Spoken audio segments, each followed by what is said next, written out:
So, what's going on? Well, who are you first? Councillor Cecil James, Roseau River First Nation. What's going on here today? Well, this has been an ongoing issue since about 2007. 2007, our TLE Trust invested $2.1 million to develop this land. It's not just the land you see here. We go back about 80 acres this way. So it's back towards, I'd say about half mile up the road there. They invested $2.1 million. That's more than enough money to develop the land, build boat structures, and keep them community owned.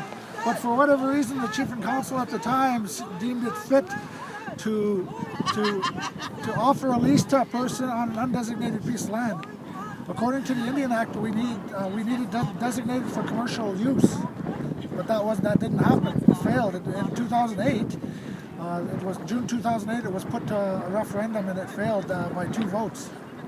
So, but they set up anyways, and they've given them a lease. He partnered with the then chief's daughter. They take 50% of our gas rebate, which equals between $1.5 to $2 million a year.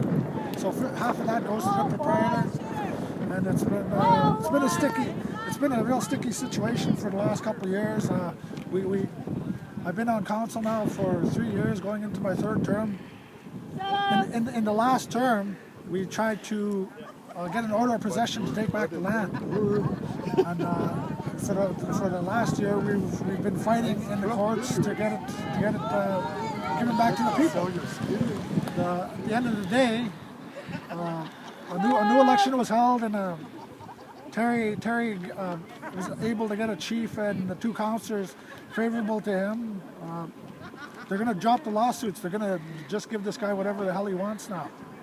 I think that's wrong, because we definitely have to get to the bottom of how that $2.1 million was spent in this area. Was this not purchased? It was purchased under a TLE trust for the benefit of the community.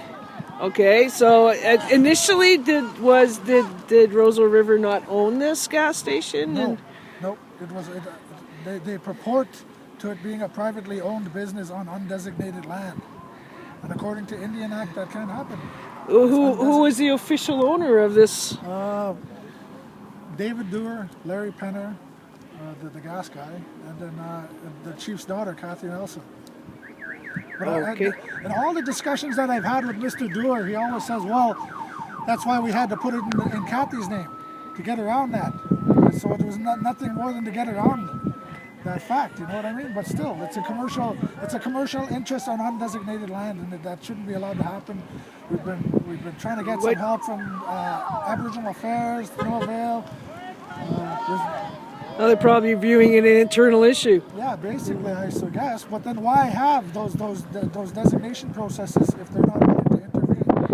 Okay, so was the community under the impression that when this was purchased and built and that this money would be going to Roseau? Yes.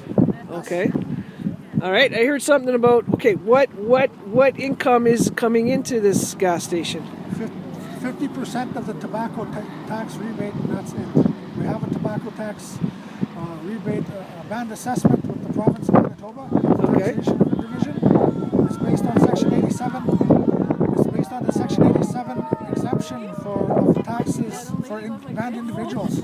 Okay. Native individuals on reserve. And as far as we know, the majority owner of this isn't Gary Dewar's brother. Oh wow! So the fact to me is, I would like to know if the Canada Revenue Agency has looked into this, and if this guy's paying taxes, because he's got to be taxed if he's earning money, even on reserve. He's got to be taxed. Section 87 only applies to First Nation individuals. So essentially, this land, these businesses were expected to be earning income directly for Roseau, and employing Roseau people as well too. Do you know, are there employees here that do?